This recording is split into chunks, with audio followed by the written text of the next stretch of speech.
Hello my dear friends, Anoop study zone में आपका स्वागत है। आज से हम लोग नया सब्जेक्ट देखेंगे कंप्यूटर। कंप्यूटर हमारे सभी प्रतियोगी परीक्षाओं के लिए अब इम्पॉर्टेंट हो चुका है। आपका चाहे वो एसएससी हो, यूपी ट्रिपल एससी हो, रेलवे हो, बैंकिंग हो, सभी जगह कंप्यूटर से अच्छी मात्रा में क्वेश्चंस पूछे जा रहे हैं। आपका अभी लोअर मेंस का एग्जाम हुआ था, लोअर मेंस में भी आपके 8 से 10 प्रश्न पूछे गए थे। तो कंप्यूटर कहीं ना कहीं आपके लिए एक एज अ सब्जेक्ट बन जाता है जब इतने बड़े लेवल पर क्वेश्चन उससे पूछने लगे। देखिए, कंप्यूटर क्या है? कंप्यूटर हमारे दैनिक जीवन या फिर आप एक तरीके से कह सकते हैं जो मानव जीवन है, मानव जीवन के लिए बहुत ही इम्पॉर्टेंट हो चुका है। आज यह हमारे शरीर का एक हिस्सा बन चुका है। आपके पास अगर फ़ोन ना हो तो आप सुबह उठते हैं, सबसे पहले अपना फ़ोन चेक करते हैं। कंप्यूटर डेली बेसिस यूज हो चुका है। तो चलिए हम लोग कंप्यूटर के बारे में कुछ जान लेते हैं, किस प्रकार से कंप्यूटर काम करता है, कंप्यूटर आया कब, कंप्यूटर किसने बनाया, कंप्यूटर के कौन सी पीढ़ियाँ चल रही हैं। तो इन सभी चीज़ों के बारे में हम लोग इस क्लास में देखेंगे। तो आज हम लोग कंप्यूटर की क्लास स्टार्ट करते हैं अपने पहले चैप्टर, अपने पहले टॉपिक से, कंप्यूटर का परिचय। ठीक है, तो इसमें देख लेते हैं। देखिए, जो कंप्यूटर है, कंप्यूटर एक स्वचालित तथा निर्देशों के अनुसार कार्य करने वाला इलेक्ट्रॉनिक डिवाइस है जो डेटा को ग्रहण करता है तथा सॉफ्टवेयर या प्रोग्राम के अनुसार किसी परिणाम के लिए डेटा को प्रोसेस करता है तथा संग्रहित या फिर प्रदर्शित करता है। ठीक है, कंप्यूटर की अब उत्पत्ति कैसे हुई थी या कंप्यूटर नाम कैसे रखा गया था? तो जो कंप्यूटर शब्द की उत्पत्ति हुई थी, कंप्यूटर शब्द की जो उत्पत्ति हुई थी लैटिन वर्ड से आया हुआ था, कंप्यूट से। ठीक है, चलिए लिख लीजिए, इसका जो लैटिन वर्ड था COMP, कंप्यूटरे से। या फिर जो एक और शब्द था, कुछ विशेषज्ञों का मानना है कि जो कंप्यूटर शब्द की उत्पत्ति हुई थी वह किससे हुई थी? कंप्यूट से हुई थी। ठीक है, तो दोनों माना जाता है, दोनों आपके लैटिन वर्ड हैं। ठीक है, कंप्यूट का सामान्यतः कंप्यूटरे और कंप्यूट का दोनों का सामान्यतः अर्थ होता है गणना करना। ठीक है, चलिए आप एक कंप्यूटर सिस्टम देख सकते हैं। कंप्यूटर सिस्टम में आपका स्कैनर रखा हुआ है, मॉनिटर रखा हुआ है, कीबोर्ड है, CPU है, माउस है और प्रिंटर है। ये सभी मिलकर क्या बनाते हैं? एक पूरा कंप्यूटर सिस्टम बनाते हैं। ठीक है, चलिए आगे देखिए। अब हम जान लेते हैं कंप्यूटर शब्द के जो 8 अक्षरों से मिलकर बना हुआ है, इसका फुल फॉर्म क्या है। ठीक है, कंप्यूटर, तो सबसे पहला वर्ड क्या आता है आपका? सी से क्या होता है? Commonly operated machine particularly used for technical education and research. इसका मतलब होता है, कंप्यूटर का तात्पर्य है कि ऐसा यंत्र है जिसका उपयोग आपकी गणना करने के लिए, गणना प्रक्रिया, यांत्रिकी या फिर अनुसंधान, किसी प्रकार का शोध, ठीक है, इन आदि कार्यों को करने के लिए कंप्यूटर का हार्डवेयर एवं सॉफ्टवेयर का संयोजन होता है, जिसमें क्या होता है? डेटा को सूचना यानी डेटा को इंफॉर्मेशन में बदल देता है। ठीक है, तो ये रहा हमारा कंप्यूटर, कंप्यूटर का फुल फॉर्म, कंप्यूटर की उत्पत्ति कैसे हुई। अब हम लोग देख लेते हैं कि कंप्यूटर में क्या क्या पार्ट्स होते हैं, कंप्यूटर किस तरीके से कार्य करता है। ठीक है, देखिए, तो कंप्यूटर प्रणाली का कार्य पद्धति क्या है? Functioning of computer. कंप्यूटर में 4 कार्य किए जाते हैं। पहला कार्य क्या होता है? पहला तो कंप्यूटर को डाटा इनपुट कराया जाता है, यानी जो हम डाटा इनपुट करते हैं। दूसरा क्या होता है? जब हम डाटा को इनपुट करते हैं तो डाटा प्रोसेस होता है, उसे क्या कहते हैं? उसे प्रोसेसिंग कहते हैं। तीसरा आउटपुट, जब प्रोसेस होने के बाद जो रिजल्ट आता है उसका जो आउटपुट आता है वो क्या होता है? आउटपुट होता है। इसके बाद चौथा है स्टोरेज।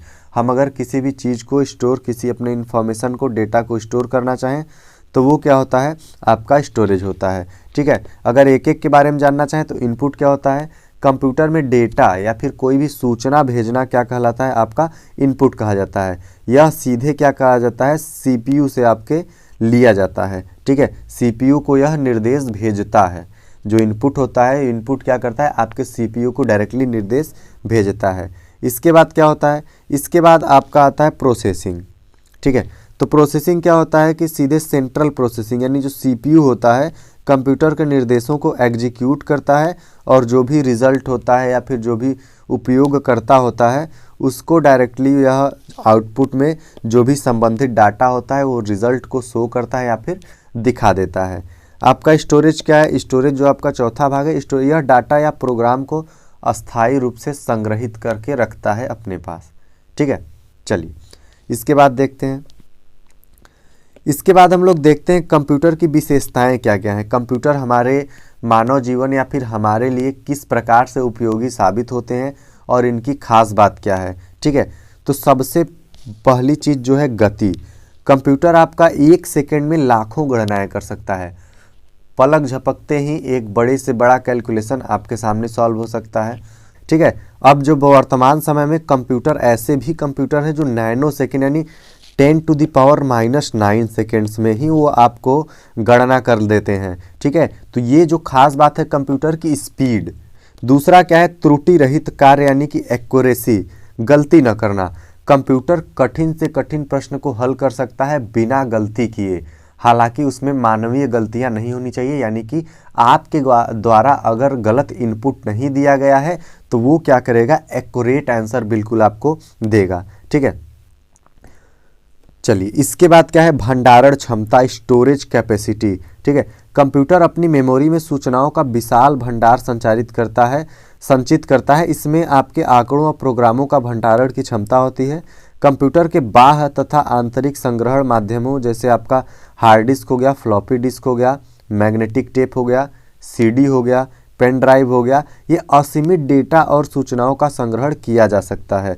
आपके पास एक बुक हो सकती है, आपके पास पूरी एक कमरे में भरी हुई बुक हो सकती है, लेकिन आप एक छोटे से डिवाइस में, आपके मोबाइल में, आपके पूरे घर में जितनी बुक भर दी जाए उससे भी ज़्यादा बुक्स आपके फ़ोन में हो सकती है। ठीक है, तो ये क्या करता है, ये आपके भंडारण क्षमता यानी स्टोरेज कैपेसिटी इसकी बहुत ज़्यादा होती है। ठीक है, तो ये आपका इसका लाभ मिलता है।